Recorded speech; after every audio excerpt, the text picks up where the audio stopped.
Hello students, welcome to the class. और आज की क्लास के अंदर हम डिस्कस करेंगे क्वेश्चंस एंड आंसर्स को, और ये हमारे चैप्टर 11 हीट से रिलेटेड है। तो आइए स्टार्ट करते हैं। तो सबसे पहले जो क्वेश्चन पूछा है वो पूछा है शहजाद ने। Question number 1 by the Shahzad Khaskeli. और जब मैंने सेकेंड लॉ ऑफ थर्मोडायनामिक्स को डिस्क्राइब किया था तो उसने जो है वो कमेंट किया था कि don't consider the initial and final heat in thermodynamics, only consider the work function according to heat given. ठीक है, तो ये जहन में रखें, जो आपका सेकेंड लॉ ऑफ थर्मोडायनामिक्स होता है उसमें हम कंसीडर करते हैं initial heat and final heat. ठीक है, तो प्रीवियस टॉपिक के अंदर मैंने आइडियल हीट इंजन को डिफ़ाइन किया था, और ideal heat engine second law of thermodynamics के ऊपर काम करती है। सेकेंड लॉ ऑफ थर्मोडायनामिक्स, और यहाँ पे हम बात करेंगे हीट इंजन की।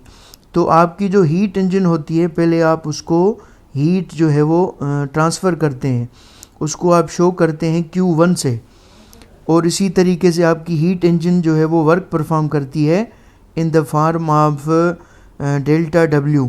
ठीक है, और फिर आपकी जो एक्स्ट्रा हीट होती है वो इन्वायरमेंट में जो है वो रिजेक्ट हो जाती है, जिसको हम Q2 से रिप्रेजेंट करते हैं।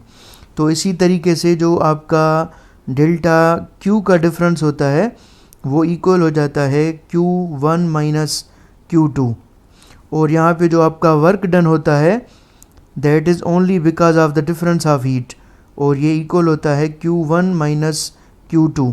ये मैंने प्रीवियस क्लास के अंदर भी डिस्क्राइब किया था। एक्चुअली स्टूडेंट्स को ज़्यादा कन्फ्यूजन्स इसलिए होती हैं क्योंकि स्टूडेंट्स जस्ट जो है वो बुक को फॉलो करते हैं। तो हमारे सिंथ टेक्स्ट में जो है वो एक पुराना सिलेबस दिया हुआ है, वो उसको जो है वो वेरीफाई नहीं कर रहे, और उसमें जो है वो मॉडर्नाइजेशन नहीं कर रहे। ठीक है, तो यहाँ पे ये भी आपके पास जो है वो एक लिखा हुआ है, यहाँ पे भी आप देख सकते हैं, ये जो लिखा हुआ है आपका factor. The second law of thermodynamics first expression, heat transfer occurs spontaneously from higher to lower temperature bodies but never spontaneously in the reverse direction. ठीक है, आपका जो टेम्परेचर होगा हायर कंसंट्रेशन से लोअर कंसंट्रेशन की तरफ मुंतकिल होगा, लेकिन इसका रिवर्स प्रोसेस जो होता है वो सेकेंड लॉ ऑफ थर्मोडायनामिक्स के अंदर पॉसिबल नहीं होता। तो यहाँ पे भी आप देख सकते हैं, ये जो है वो इस क्वेश्चन का प्रूफ है। ठीक है, उसके बाद हम नेक्स्ट क्वेश्चन पे जाते हैं। नेक्स्ट क्वेश्चन जो है वो क्या है हमारे पास, next question is also by the Shahzad Khaskeli. उसने पूछा है कि sir what is the difference between adiabatic and isothermal process graph. Adiabatic and isothermal process जो होते हैं उनके ग्राफ में जो है वो क्या डिफरेंस है। तो मैंने प्रीवियस लेक्चर में ये बताया था कि एडियाबैटिक एंड आइसोथर्मल के जो ग्राफ्स होते हैं वो कर्व होते हैं। क्या होते हैं? कर्व्स ग्राफ होते हैं। तो हम इन दोनों के कर्व्स ग्राफ जो है वो कह सकते हैं कि ये दोनों पॉसिबल हैं। लेकिन अगर हम ज़्यादा डिफरेंस पे जाएंगे तो जो आइसोथर्मल का आपका डायग्राम होता है वो जो है वो थोड़ा लिटिल बिट जो है वो कर्व नहीं होता। ठीक है, और एडियाबैटिक का जो होता है वो ज़्यादा कर्व होता है। ठीक है, अगर जिसको हम पीवी डायग्राम कहते हैं, ये दोनों आप देख सकते हैं यहाँ पे आपके पास लिखे हैं। तो ये आपकी बात जो है वो बिल्कुल ठीक है। आइसोथर्मल जो होगा वो प्रोसेस के अंदर जो आपका कर्व होगा, आइसोथर्मल प्रोसेस में जो आपका ग्राफ बनेगा वो लेस कर्व बनेगा, मींस उसके अंदर कर्व इतनी नहीं होगी, और जो आपका एडियाबैटिक होगा उसके अंदर ज़्यादा कर्व होगा। एडियाबैटिक के अंदर जो होगा लार्जर कर्व होगा। ठीक है, ये जो है वो लिटिल बिट इसके अंदर क्या है, डिफरेंस है। उसके बाद हम जाते हैं थर्ड क्वेश्चन पे। थर्ड क्वेश्चन पूछा है नेहा ने। उसने 3 क्वेश्चंस पूछे हैं, मैंने उनको अलग अलग सेपरेट किया है। तो उसका जो पार्ट 1 है वो ये है कि sir why is a perfect heat engine impossible. Perfect heat engine जो है वो इम्पॉसिबल क्यों है। ठीक है, तो परफेक्ट हीट इंजन इम्पॉसिबल इसलिए है क्योंकि आप पढ़ते हैं input is not equal to the output. किसी भी मशीन के लिए जो हमारा इनपुट होता है वो कभी भी इक्वल नहीं होता है आउटपुट के। मींस जितनी हम एनर्जी किसी मशीन को सप्लाई करते हैं, सपोज़ कर लीजिए आप किसी मशीन को जो है वो हीट प्रोवाइड करते हैं, ठीक है, डेल्टा क्यू, तो ज़रूरी नहीं है कि वो उतना ही काम करे। ठीक है, उसकी कुछ एनर्जी जो है वो लॉस हो जाएगी जो है वो साउंड एनर्जी के अंदर, ठीक है, और कुछ एनर्जी जो है वो दूसरी एनर्जीज़ के अंदर जो है वो वेस्ट हो जाएंगी।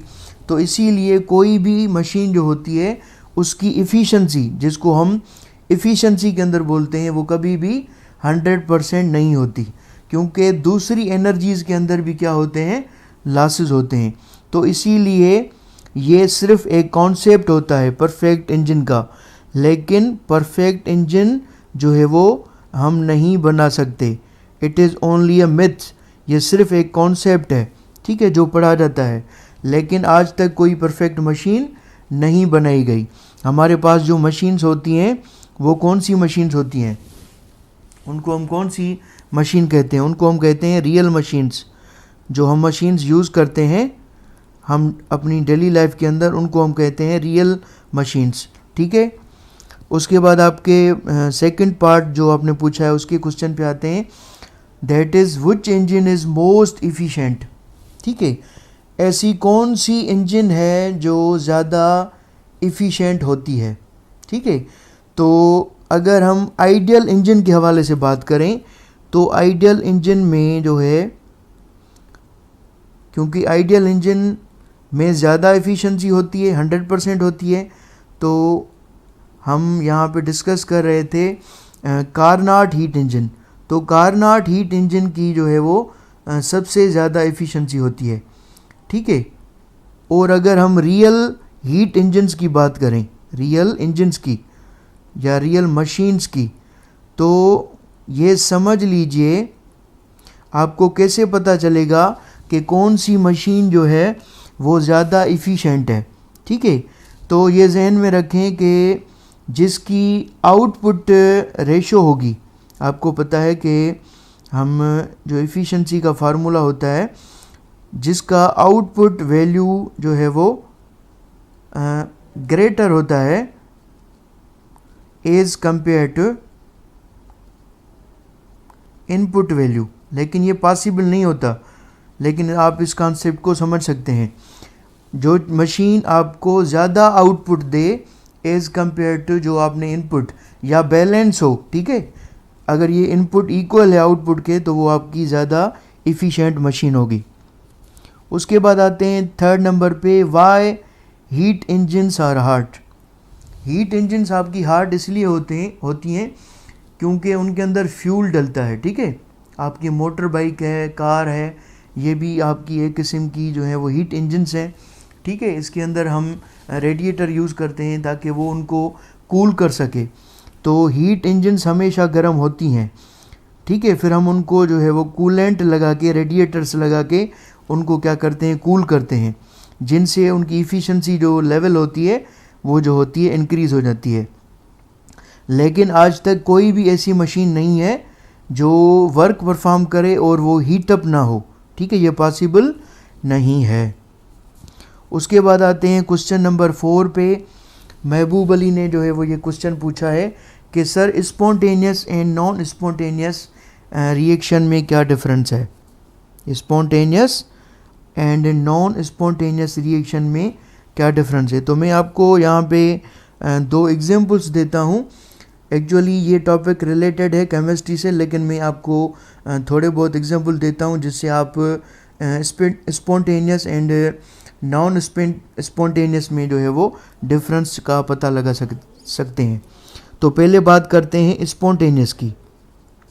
ठीक है, स्पॉन्टेनियस आपके ऐसे रिएक्शंस होते हैं जो नेचुरली टेक प्लेस करते हैं, नेचुरली टेकिंग प्लेस, ठीक है। और उनको किसी भी no need of external agent, no need of external agent, उनको किसी भी एक्सटर्नल एजेंट की ज़रूरत नहीं पड़ती।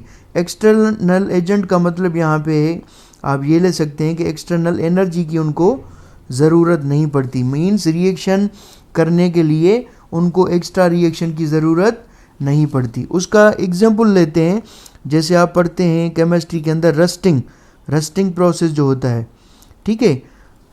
तो रस्टिंग में क्या होता है, आपका आयरन जो है वो और आपकी जो ऑक्सीजन होती है और उसके साथ जब आपका वाटर रिएक्ट करता है तो आयरन को हम Fe से जो है वो डिनोट करते हैं, ऑक्सीजन को O2 से जो है वो रिप्रेजेंट करते हैं और वाटर H2O से रिप्रेजेंट करते हैं। तो ये जब रिएक्ट करते हैं तो आपकी जो है वो जंग जो है वो लग जाती है आयरन वाली चीज़ों को, और उसका फार्मूला होता है Fe2O3 इंटू NH2O, ठीक है। ये आपका फार्मूला होता है जंग का, ठीक है। तो ये आपका एक नेचुरल प्रोसेस होता है और इसको हम कहते हैं स्पॉन्टेनियस।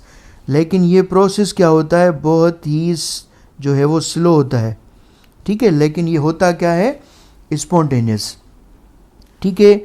उसके बाद मैं डिफाइन करता हूँ नॉन स्पॉन्टेनियस। तो पहले मैं इसको रिमूव कर लेता हूँ। नॉन स्पॉन्टेनियस हम किसे कहते हैं, ठीक है ना। नॉन स्पॉन्टेनियस जो होते हैं उसके कौन कौन से एग्जाम्पल हैं हमारे पास।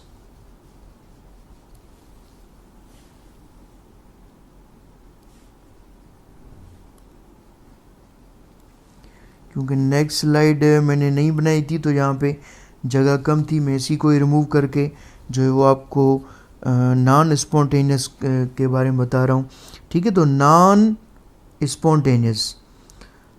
स्पॉन्टेनियस आपके ऐसे रिएक्शंस होते हैं जिनको रन करने के लिए आपको एनर्जी की ज़रूरत पड़ती है, ठीक है। मैं यहाँ पे लिखता हूँ नीड ऑफ एक्सटर्नल एजेंट। और एक्सटर्नल एजेंट क्या होता है, वो आपकी होती है एनर्जी, ठीक है, जो आप उसको सप्लाई करते हैं, ठीक है। उसके अलावा आप इसका मैं आपको एग्जांपल बताता हूँ, ये आपने केमिस्ट्री के अंदर पढ़ा होगा, ठीक है। सपोज़ कर लीजिए आप एक कंटेनर लेते हैं और उसमें आप सोडियम क्लोराइड NaCl डालते हैं और उसके साथ साथ H2O डालते हैं। तो ये कभी भी खुद ब खुद जो है वो रिएक्शन नहीं करेंगे, लेकिन अगर आप इसको जो है वो करंट प्रोवाइड करेंगे, जिसको हम इलेक्ट्रोलाइसिस प्रोसेस कहते हैं, तो इनके अंदर रिएक्शन होगा और इससे जो है वो आपका एक जो है वो कंपाउंड बन जाएगा, ठीक है। तो इस टाइप के रिएक्शंस को हम कहते हैं नॉन स्पॉन्टेनियस रिएक्शन, ठीक है। और ये क्या लेते हैं, एनर्जी लेते हैं रिएक्शन करने के लिए, ठीक है। तो आप मेरे एग्जांपल से जो है वो अच्छे तरीके से समझ गए होंगे। तो अगर आपको मज़ीद क्वेश्चंस हैं चैप्टर 11 से रिलेटेड तो प्लीज़ आप वो इनबॉक्स करें।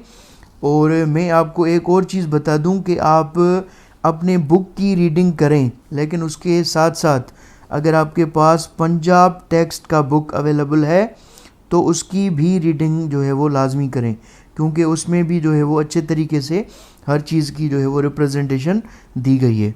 तो आज का लेक्चर यहाँ पे कंप्लीट हो रहा है। इंशाल्लाह नेक्स्ट लेक्चर में नेक्स्ट टॉपिक को डिस्कस करेंगे। अल्लाह हाफिज़।